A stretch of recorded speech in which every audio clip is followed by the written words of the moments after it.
Halo Sobat Tambah Sehat Tambah Kaya. Nah, di video kali ini saya ingin sharing ya teman-teman, sesuai requestnya teman-teman ya. Ini biasa teman-teman banyak yang minta, halo Bro Tommy, boleh dong coba bikin analisa saham gitu ya. Caranya gimana gitu. Nah, hari ini saya coba bikin analisa saham gitu ya. Kebetulan saya analisa sahamnya Pak Lo King Hong ya, suhu kita. Dan menurut saya, karena saya analisanya cukup sama gitu ya, beliau juga Warren Buffett, ya saya juga memegang prinsip Warren Buffett, dan strategi ini juga sama. Nah, strategi ini namanya adalah value gitu ya. Kalau di stock up kita bilangnya value play gitu teman-teman. Kebetulan hari ini saya juga langsung pakai stop engine analisanya, jadi lebih cepat, dan data ini juga yang kita kumpulin dari tim stock up gitu ya. Jadi saya juga waktu itu manual, dan sekarang udah diotomatisin semua di sini gitu. Langsung aja kita masuk gitu ya. Nah, ini adalah saham BMTR, sahamnya Pak Lo King Hong gitu. Nah, gimana sih bisa cara saya analisa gitu ya? Ini cara simpelnya aja teman-teman. Biasa yang saya lihat, yang paling pertama saya lihat ketika melihat saham itu, pasti lihat ininya dulu. Lulus screeningnya apa enggak gitu ya. Nah, kita analisa dari 5 tahun ke belakang teman-teman. Nah, kita lihat nih, contoh dari 5 tahun ke belakang, total pendapatan dibandingkan laba bersih tahun berjalan, itu sahamnya BMTR ini bagaimana? Ini kita lihat ya, 2015 ke 2021 cenderung mengalami kenaikan teman-teman. Ini 2015 10T, 11 10T, nah mulai naik ke 10,8, 11 sampai 12,9 di tahun 2019. Nah, tahun 2020 sedikit mengalami penurunan. Ya, mungkin bisa kita maklumi lah, karena tahun 2020 ini kan sedikit anomali ya teman-teman, di mana semua bisnis terdampak dengan pandemi ini. Nah, setelah kita bandingkan pendapatannya, kita lihat laba bersih tahun berjalannya teman-teman. Apakah lulus screening dari yang punya kita? Kalau bisa kan, tadi saya udah pernah sharing ya di video selanjutnya, di video sebelumnya, bahwa prinsip dalam financial dan prinsip bisnis, apakah perusahaan itu bertumbuh secara konsisten? Itu yang kita pengen cari teman-teman. Dari 2015 sampai 2019, nih teman-teman, cenderung mengalami kenaikan terus dari tahun ke tahun. 283 miliar, 700-an miliar, sampai nih luar biasa sampai 1T. Berarti cenderung konsisten mengalami kenaikan teman-teman. Nah, ini yang kita pengen cari gitu. Bisnisnya bertumbuh konsisten, labanya bertumbuh konsisten teman-teman. Berarti prinsip finansialnya sudah lulus ya. Dari sini kita anggap sudah lulus. Bisnisnya nanti kita coba telusuri sama prinsip bisnis dan manajemen. Nah, terus dari kita bandingkan ekuitas sama aset dan liabilitasnya teman-teman. Ini teman-teman lihat ya, dari 2015 sampai 2020, ekuitasnya cenderung mengalami kenaikan. Modalnya bertumbuh terus teman-teman.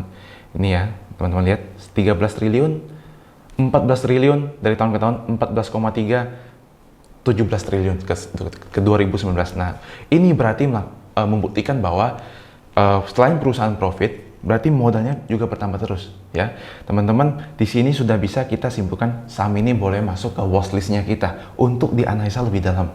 Nah, ini yang ciri-ciri yang pengen kita cari, bertumbuh konsisten, pendapatan, laba bersih, ekuitasnya bertumbuh, dan liabilitasnya kalau teman-teman lihat cenderung menurun dari tahun ke tahun. Nih, dari 2017 ke 2018 ke 2019 sampai tahun 2020 sampai sekarang, itu cenderung menurun terus. Berarti itu ada efisiensi dong teman-teman. Nah, itu yang pengen kita cari ya. Ekuitasnya bertumbuh, asetnya bertumbuh, liabilitasnya berkurang. Nah, sampai di situ ya teman-teman. Kita masuk lagi di bawahnya nih teman-teman.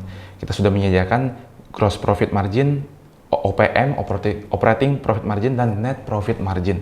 Ini kita lihat lagi cenderung mengalami kenaikan teman-teman. Nih ya, 2015, 2016, 17, 18, 19. Ini yang pengen kita cari lagi teman-teman. Bisnisnya punya net profit margin bertumbuh terus ya, berarti bagus dong. Dia melakukan efisiensi lagi, akhirnya net profit marginnya bisa bertumbuh. Terus kita analisa lagi dengan ROE dan ROA-nya. Nah, tadi kan prinsip sebelumnya kita pernah bilang tuh, fokus pada ROE-nya. Nah, kita lihat nih, dari 2015 sampai 2019, itu kenaikannya seperti ini, tajam sekali teman-teman. Ya, dari yang ini yang mulai membaik sampai paling baik di 2019. Kita tahu pada saat Pak Lo King Hong ya masuk di saham ini tahun 2020 pada saat pandemi gitu ya. Mungkin karena dia bingung mau taruh uangnya di mana ya. Dia cari saham, dia lihat saham ini bagus, terus murah, akhirnya dia beli gitu. Nah, saya kebetulan tidak beli di saham ini karena waktu itu concernnya adalah masih pandemi ya, saya takut akan terjadi krisis lagi yang lebih besar, takutnya sahamnya turun. Ternyata tidak, ya saya mulai ketinggalan gitu ya. Tapi ini adalah merupakan ciri-ciri yang pengen kita cari di sini teman-teman. Nah, terus kita lihat di sini kita menyediakan PE dan PB band-nya, yang artinya history PER-nya dan PB-nya itu bisa di antara angkanya berapa. Nah, kita mulai lihat, Pak Lo selalu menyarankan kalau bisa kita beli saham Mercy harga bajai. Mungkin teman-teman udah muak dengarnya. Nah, tapi itu yang harus kita pegang dan kita beli, teman-teman. Kita lihat, semakin waktu itu perusahaannya mulai membaik ya, PE-nya, price earning ratio-nya, teman-teman coba lihat nih, malah semakin menurun gitu, teman-teman. Justru ketika malah Pak Lo masuk tahun 2020, kuartal 2 kayaknya. Kuartal 2 atau kuartal 3, kita lihat ya. Kuartal 2. Nah, PE-nya baru 3 kali teman-teman. Nah, ini yang dia maksud dengan kinerjanya bagus ya, bertumbuh terus, tapi harganya kayaknya ada yang salah teman-teman. Ini juga saya cari waktu itu di saham INKP ya, yang saya pernah profit. Salah satunya KBLI, Adisarana, Asa. Nah, itu punya pattern yang sama.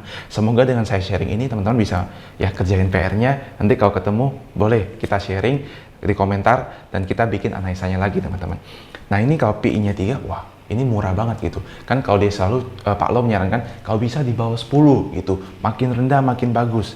Bukan berarti kita kita belinya yang tidak, perusahaan kinerjanya nggak bagus, tapi kinerjanya bagus, PI-nya rendah. Nah, ini harus kita masukkan watchlist, telusuri lebih dalam teman-teman. Nah, setelah itu kita lihat PB-nya teman-teman. PB-nya malah cenderung rendah. Kinerjanya bagus, harganya malah cenderung rendah gitu ya. Ini PB-nya ini di angka pas Pak Lo masuk itu kuartal 2 kuartal 3 ya, 0,3. Wah, berarti dia beli dengan diskon secara book value-nya 70% teman-teman. Anggaplah laptop saya ini 10 juta ya. Dia beli dengan terdiskon 70% berarti harganya 3 juta. Nah, itu murah atau murah gitu teman? Ya murah banget gitu ya. Nah, ini yang pengen kita masukkan lagi ke watchlistnya kita. Dari awal sampai di sini kita sudah mulai masuk banyak sekali patternnya yang kayaknya saham ini low screening nih. Boleh kita telusuri lebih dalam dari prinsip finansialnya sama prinsip bisnisnya ya, valuasinya itu sudah masuk. Terus kita lihat sekarang ke prinsip. Nah, di sini banyak sekali rasio yang disediakan di stock up gitu ya. Ada ROE breakdown di mana menyediakan gross profit margin, operating profit margin yang tadi ya. Ini kita bisa lihat, nah net profit margin dari 2016 sampai 2019 bertumbuh terus ya. Itu yang pengen kita cari. Terus dari ROE-nya ya teman-teman, ini bisa kita lihat bertumbuh terus 2016, 17, 18, 19. Ini artinya bagus teman-teman. Tapi harganya murah. Nah, terus kalau kita beli boleh nggak? Ya boleh saja, tapi yang penting teman-teman telusuri lagi. Di sini juga kita menyediakan, nah, bisnis model breakdown-nya. Jadi yang tadi yang kita balik lagi ke prinsip Warren Buffett ya, kan ada 4 prinsip saya pernah sharing.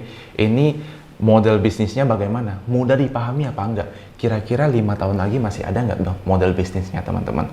Nah, sederhana atau tidak gitu ya. Kita tahu bahwa BMTR ini adalah perusahaan media. Jadi keuntungan terbesar dia, bisa kita lihat di sini adalah dari iklan dan konten ya. Ya media pasti untungnya itu biasa dari iklan ya, karena dia punya televisi, media media massa gitu ya. Media seperti yang kita tahu, media itu kan selalu datang profitnya dari iklan teman-teman. Justru jadi media yang makin besar, iklannya bisa makin mahal gitu ya. Nah, itu yang harus kita telusuri. Terus ada dari TV berbayar atau broadband. Nah, di sini penyumbangnya 29% gitu ya. Ada lain-lain juga gitu. Nah, ini yang harus kita pelajari lagi. Kira-kira 5 tahun mendatang iklan media dia bagus gak? Prospeknya masih oke nggak gitu? Baru bisa kita anggap kalau masih oke, bisa kita tinggalkan ini, bisnisnya masih ada. Boleh kita pelajari lanjut untuk bisa kita beli teman-teman. Karena setelah kita analisa tadi secara sederhananya, yang biasa saya lakukan itu adalah prinsip pertamanya yang tadi saya sharing. Dari labanya 5 tahun ke belakang, dari ekuitasnya gitu ya. Terus dari net profit marginnya, operating profit marginnya, dan PE, PB band-nya gitu. Nah, kalau sudah masuk, baru kita breakdown lagi di financial health. Di sini ya ada error breakdown, financial health. Nah, ini contohnya utang dia berbanding dengan aset dia berapa gitu. Nah, kadang kan kalau kita lihat di liabilitas itu kan total semua utang. Kebetulan di stock up kita menyediakan cuman hutang berbunganya saja gitu dibandingkan dengan total asetnya gitu ya. Jadi hutang berbunganya cuma 0,6 kali gitu teman-teman. Berarti cukup aman ya kalau kita bandingkan ya dengan equity-nya maksudnya teman-teman. Berarti kalau dia nggak bisa bayar nih, maksudnya utang dia itu masih ada lebih ekuitasnya teman-teman. Nah itu termasuk tergolong aman teman-teman. Nah dari sini kita bisa lihat valuasinya ya cenderung menurun dari PE ratio-nya dari 2016 sampai 2020. Nah mungkin ini yang memutuskan bahwa wah Pak Lo menilai saham ini makin bagus kinerjanya, tetapi valuasinya makin murah. PB-nya juga sama nih, PBV-nya dari 0,9 sampai tahun 2020 0,39. Nah dari sini bisa kita simpulkan bahwa saham ini ya kinerjanya bagus, tapi harganya cenderung makin murah. Ini yang mungkin versi harga bajai teman-teman. Harganya juga sama nih dari 1.100 ke 200-an ya. Nah ini yang harus kita pelajari dulu teman-teman. Yang pertamanya ya. Nah setelah ini kalau misalnya kita sudah pelajari ini ya, kita bedah lagi lebih dalam. Misalnya kita cek manajemennya bagaimana nih teman-teman. Terus prinsip dari bisnisnya lagi harus kita breakdown di laporan keuangan. Kalau yang ada yang kita tidak mengerti, kita harus baca lagi di catatan laporan notes-nya gitu ya, footnotes-nya teman-teman. Nah dari itu mungkin saya sharing yang ini adalah part satunya dulu nih, cara analisa saham yang simpelnya dulu untuk bisa kita dapatkan saham yang oke buat kita analisa lebih lanjut gitu. Nah kalau sudah teman-teman sudah mengerti, ada pertanyaan silahkan tanya di komen. Nanti next saya akan coba bikin yang selanjutnya lebih detail lagi atau yang part 2-nya gitu teman-teman ya. Mungkin saya coba bedah tambahin bisnisnya gitu ya. Terus tambahin lebih ke cash flow-nya, balance sheet-nya itu saya lebih karena saya ingin yang pertama dulu yang sederhana dulu, saya coba lihat antusiasnya, coba lihat komennya, kalau bisa dipahami, oke, kita lanjut lagi ke yang kedua teman-teman. Mungkin ini saja sharing saya teman-teman ya, cara analisa saham by Lo Keng Hong yang juga saya terapkan selama ini, yang saya temukan saham mutiara saya gitu ya. Selanjutnya ditunggu saja teman-teman. Tapi sebelum itu mungkin teman-teman boleh subscribe dulu ya, dengan mendukung channel saya lebih rajin sharingnya, lebih semangat gitu ya. Oke, semoga bermanfaat. Saya ucapkan salam tambah sehat, tambah kaya. Thank you.